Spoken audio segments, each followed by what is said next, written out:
quoi nous parler aujourd'hui? Eh bien, d'abord, je vais me présenter parce que certains d'entre vous ne me connaissent pas. Je ne suis pas quelqu'un d'important et je n'ai pas envie de devenir quelqu'un d'important. Malheureusement, ce qui se passe en France et ce qui n'est pas privé m'oblige à être là aujourd'hui. Je suis là aujourd'hui en qualité d'avocat dissident. Alors, avocat, d'abord, je vais justifier de cette qualité parce que j'ai tendance à faire un peu le pitre. Parce que plus c'est grave, plus on a besoin de rire pour se détendre. C'est pas bon? Voilà, donc je vais vous montrer cette carte. Voilà. Est-ce que vous la voyez bien? Non. Je vois pas bien les Attends. Je la rapproche de chaque... Voilà.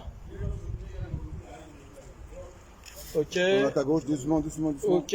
Pour moi, s'il te plaît. C'est bon? Ne bouge plus. Oui. Merci. Pareil. C'est bon. Voilà. Donc, il semblerait que je sois possesseur soit d'une fausse carte d'avocat, soit que à un moment donné dans ma vie, j'ai bien été avocat. Bon, d'ailleurs, j'ai une autre carte, barreau de Paris, barreau de Rouen, peu importe, celle que je vous montre, c'était le barreau de Paris, c'est ma première. La deuxième, c'est barreau de Rouen, parce que, en principe, je suis barreau de Rouen. Alors, que se passe-t-il en ce qui me concerne, puisqu'il faut que je me présente? Eh bien, je vais me présenter, mais avant, je vais vous expliquer chaque sujet qui sera abordé dans le cadre de cette interview. Premier sujet, donc, je vais vous expliquer le parcours qui m'a mis dans la position où je me retrouve. Premier sujet. Deuxième sujet, je vous expliquerai quelle est la démarche que nous lançons aujourd'hui à travers ce que Stéphane et moi avons nommé le Tour de France des cours d'appel.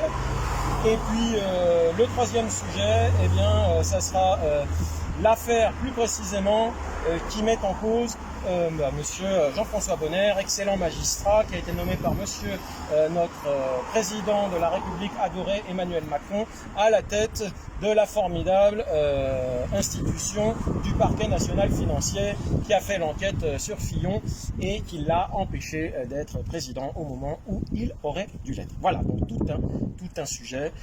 Alors maintenant je me présente et premier point, je vous explique d'où je viens et où je suis arrivé. Alors à la base, je suis fils d'ajusteur outilleur chez Renault et d'institutrice, donc j'ai pas à me plaindre. J'ai eu une enfance relativement enviable, avec toutes les épreuves qu'il peut y avoir pour un enfant et pour des parents plus jeunes. Mes parents ont tout fait pour que je devienne avocat. Je suis devenu avocat, vous avez vu ma carte. Alors, au cours de mes études, il n'y a pas eu de problème. Je dirais que j'étais un étudiant médiocre au sens moyen du terme.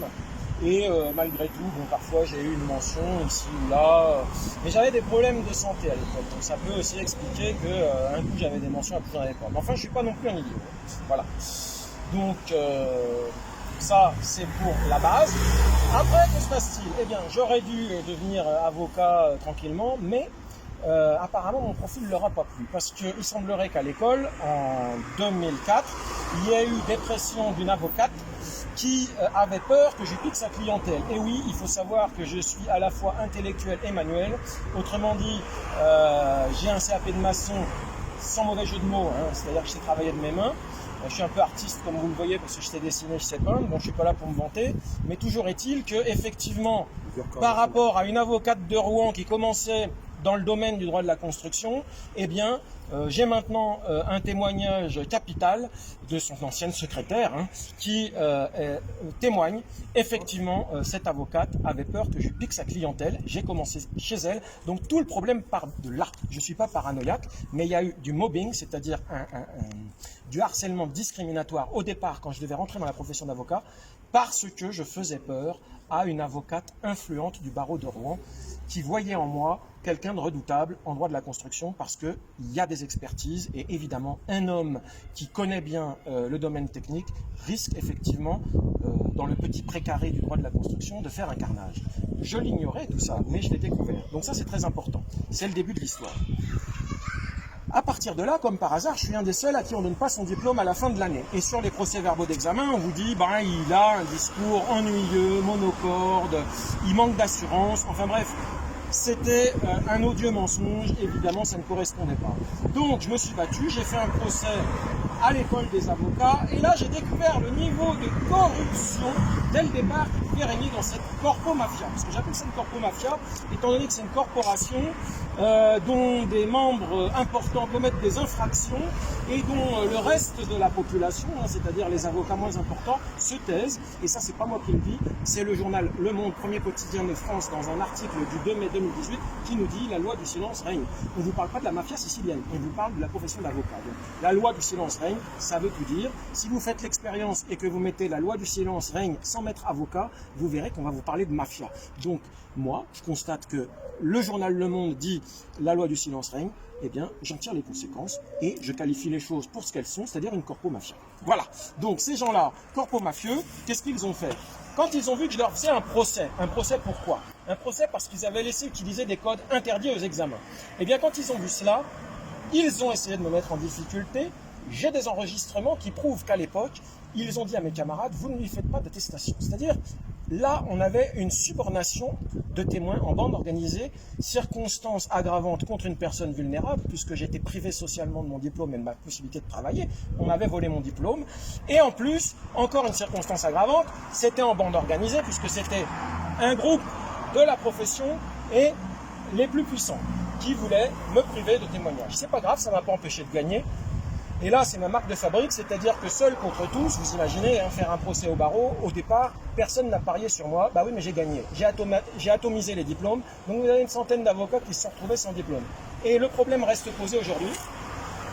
Donc du coup, étant donné qu'ils n'ont jamais fait repasser les examens correctement à ces gens-là, ben, leurs diplômes sont fragiles. Et là, eh bien, vous imaginez la haine qui a été nourrie contre moi dans la profession d'avocat.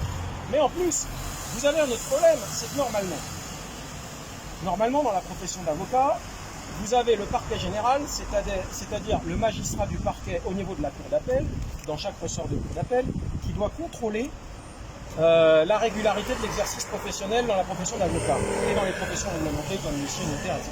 Bon. À partir du moment où le parquet général a été destinataire d'éléments qui prouvaient qu'il y avait eu des infractions pénales à mon préjudice pour m'empêcher d'avoir des témoignages et pour m'empêcher de prouver les faits, le parquet général aurait dû se saisir contre la profession d'avocat. Ils ne l'ont pas fait. Et depuis, eh bien, le parquet général n'a jamais réclamé à ce que les gens qui avaient triché soient virés de la profession et à ce que les gens qui n'avaient pas triché mais qui avaient participé à ces examens irréguliers qui ont été annulés repassent les examens correctement. Donc là, vous avez maintenant le parquet général qui en veut à Maître Paris parce qu'ils sont dans une situation pas possible. La barque est déjà chargée. On est en 2007. Après, étant donné que la barque est chargée, quand je vais débuter dans la profession d'avocat, qu'est-ce que je vais faire? Je vais chercher une collaboration. Mais je ne vais pas la chercher à Rouen, étant donné que j'ai fait un procès contre les avocats de Rouen. Donc je vais chercher sur Paris. Et là, pas de chance, je tombe sur Karim Achoui. C'est le début. Il y avait déjà des gros soucis, mais alors là, ça en remet une couche. Bref, je ne vais pas vous raconter toute l'histoire. Évidemment, j'ai découvert la part d'ombre très noire de Karim Achoui. Et à partir de là, ce monsieur m'a fait des menaces pour ne pas me payer. On est sur une situation de violence morale et de menaces pour m'empêcher de réclamer mes droits. C'est une forme d'extorsion de fonds. Hein. Alors évidemment, on pourrait me dire que c'est prescrit, mais ça ne l'est pas du tout, étant donné que les menaces étaient très convaincantes et que tant que je n'avais pas les réseaux sociaux et les gilets jaunes pour m'exprimer, je ne pouvais pas m'exprimer. Donc il n'y a pas eu de prescription, j'invite le parquet à mettre ce monsieur en détention provisoire parce que j'estime que Karim Achoui aujourd'hui est susceptible de me mettre en grand danger. Donc voilà, je le dis en direct, j'estime que ce monsieur m'a fait des menaces et qu'il est dangereux pour moi et pour ma famille. J'ai déjà demandé des protections mais ça n'a pas été fait. Alors là, vous allez me dire, bon, cette histoire ne nous intéresse pas. Tout d'un coup, elle va vous intéresser beaucoup. Attendez, je vais faire une petite gymnastique pour finir de vous présenter mon parcours et l'importance de Karim Achoui dans ce parcours. Alors, hop, ça va le faire.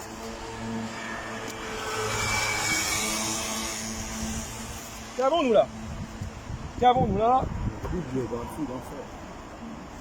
Des livres, alors je vous les montre. On va travailler avec ça. Reviens. On a l'excellent livre Sophie Coignard Benalla, la véritable histoire, la vraie histoire. On a ce torchon, n'est-ce pas, qui a servi à caler la statue là, mais enfin, qui permet quand même de voir à quel point ce monsieur se fit du monde.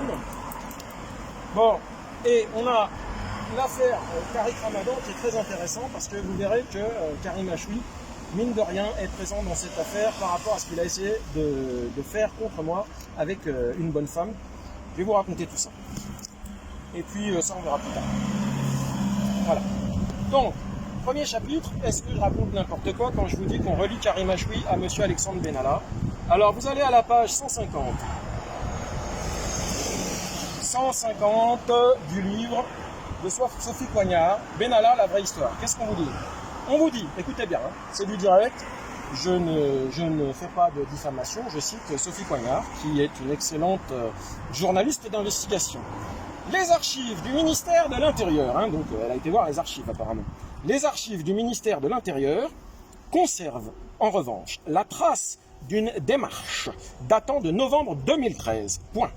Alexandre Benalla, c'est bien lui, hein, Alexandre Benalla sollicite un port d'armes au pluriel, armes au pluriel, en qualité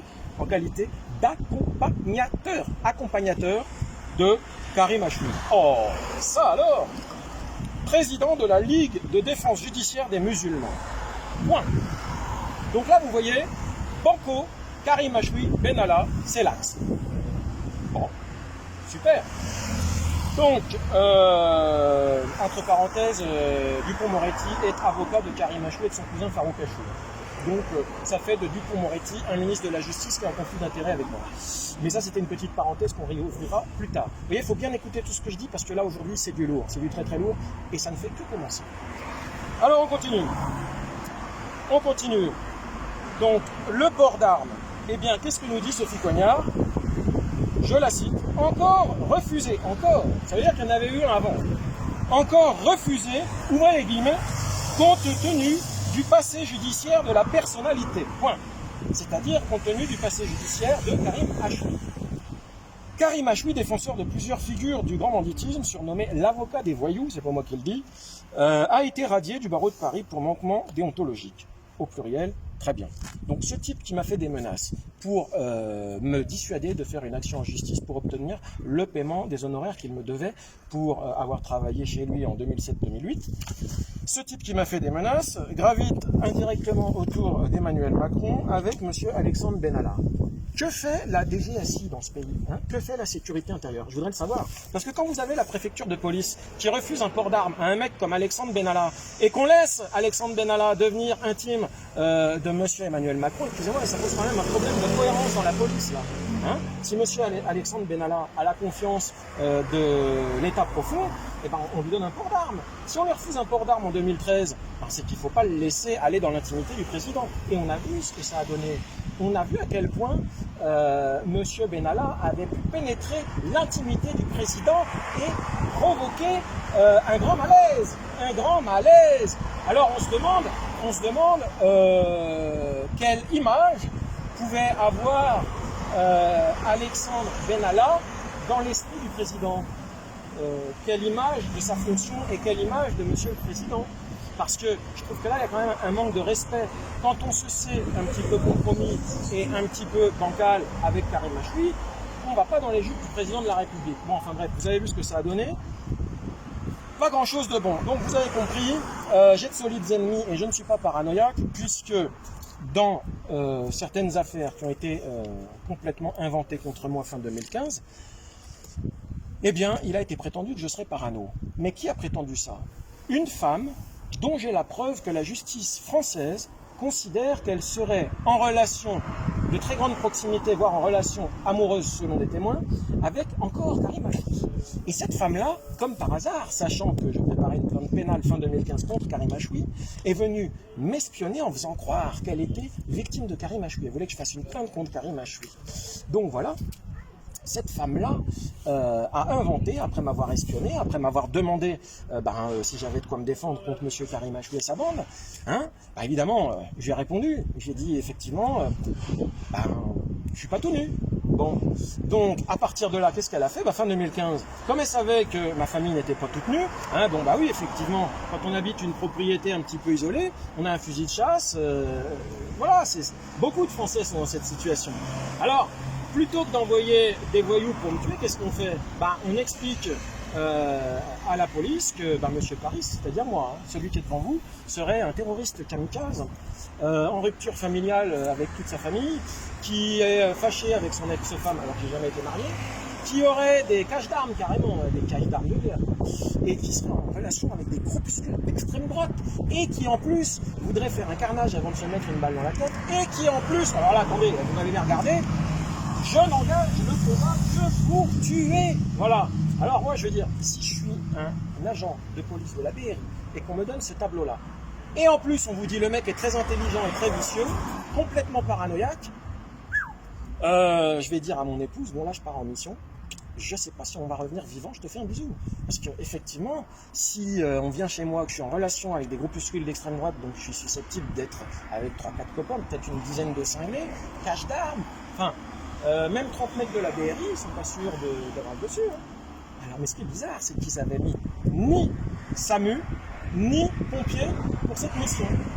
Et juste avant d'envoyer la BRI, encore elle, Madame Santiard m'envoie un SMS, ah ben, les cons ça ose tout, c'est à ça qu'on les reconnaît. Hein. Donc cette 3 petits points m'envoie un SMS pour me dire, toute contente, hein, elle frétille, elle me dit, ne vous étonnez pas de vous faire de solides ennemis. Alors je vais limiter, ne vous étonnez pas de vous faire de solides ennemis. Allez, alors les solides ennemis, bah, on se demande qui c'est. Hein. Ah bah on a compris, j'ai cherché sur internet, oh la vache, attendez les gars, c'est pas un sketch de la Bajou, hein, vous m'excuserez, j'ai quelques talents d'acteur peut-être, je suis avocat. Bon, eh ben on découvre que la famille Santiard vient de Dijon et qu'elle est au Rotary District 1750. Bon bah c'est pas interdit, hein. Bah ouais, mais sauf que le procureur Jean-François Bonner, qui a fait envoyer la BRI chez moi, après que Madame Santiard ait annoncé qu'elle allait mobiliser contre moi de solides ennemis, donc en quelque sorte qu'elle ait sous-entendu qu'elle allait faire du trafic d'influence, eh bien, je découvre que Bonner, sa femme et ses 2 enfants sont au Rotary District 1750 de Dijon. Alors, bon, la France est un grand pays. Je veux bien prendre au hasard. Si au moment où je vous parle ici, une enclume tombe sur ma tête, on va dire que c'est le hasard. Mais les hasards comme ça, je n'y crois plus trop. Vous m'excuserez, alors là, il y a peut-être une petite dose de paranoïa dans mon cas. Voilà mon parcours. Maintenant, je vais aborder... Bon, vous aurez compris qu'aujourd'hui, je suis en danger pour oser dénoncer ce que je dénonce, mais j'ai toutes les preuves. Et j'ai diffusé sur Internet, sur Facebook et sur Twitter, Gilets jaunes de la justice, Will Pierce, Wilfried Paris si vous préférez. J'ai diffusé quelques éléments, hein. C'est un petit échantillon de tous les dossiers que j'ai et que j'ai mis en lieu sûr et qui sont un petit peu diffusés. Enfin bon bref, j'ai assuré ma sécurité comme il faut. Il y a des éléments que je ne sortirai jamais, tout simplement parce que il faut que mes adversaires sachent que même si j'ai sorti 4 as et un joker, bah, il me reste un joker pour faire une combinaison qu'on fait à tout moment. Si jamais ils avaient la main un petit peu trop lourde. C'est pas du chantage, c'est simplement de l'autodéfense. Et il est normal, si vous voulez, étant donné que j'ai eu le réflexe de devancer la jurisprudence à une époque où on n'avait pas le droit d'enregistrer les gens, j'ai quand même fait des enregistrements quand j'étais victime d'infraction pénale. Et j'ai cet atout-là. Mes adversaires le savent, c'est très bien, c'est l'équilibre qu'il y avait à une époque entre la Russie et les États-Unis, c'est-à-dire qu'avec ce genre de discours, on arrive à créer un équilibre de la paix. Mais moi, ils m'ont déclaré la guerre. Ils m'ont envoyé la BRI, ces gens-là, pour essayer de me tuer. Ils ont essayé de me faire passer pour fou, etc. Donc, c'est ce qui explique, si vous voulez, qu'à un moment donné, j'ai voulu m'exprimer et je suis rentré dans le mouvement des Gilets jaunes. Donc ça, c'est le deuxième chapitre. Deuxième chapitre, les Gilets jaunes de la justice, la rencontre avec Stéphane, la déception avec François Boulot, qui est un avocat de mon barreau à Rouen et qui aurait dû me porter secours, qui aurait dû s'intéresser à l'affaire que je dénonce, ce qui est très très grave. Hein. Bon, il ne l'a pas fait, donc on l'a compris. Il a été porté par les médias. À partir du moment où lui est porté par les médias et qu'un avocat du même barreau est complètement ignoré, hein, parce que je suis peut-être idiot, je suis peut-être désagréable, je parle peut-être mal, je dis peut-être des bêtises, mais enfin, il y a au moins une chose que je sais faire, ce sont des chariots. Donc bizarrement, on n'a jamais parlé de moi sur aucun média.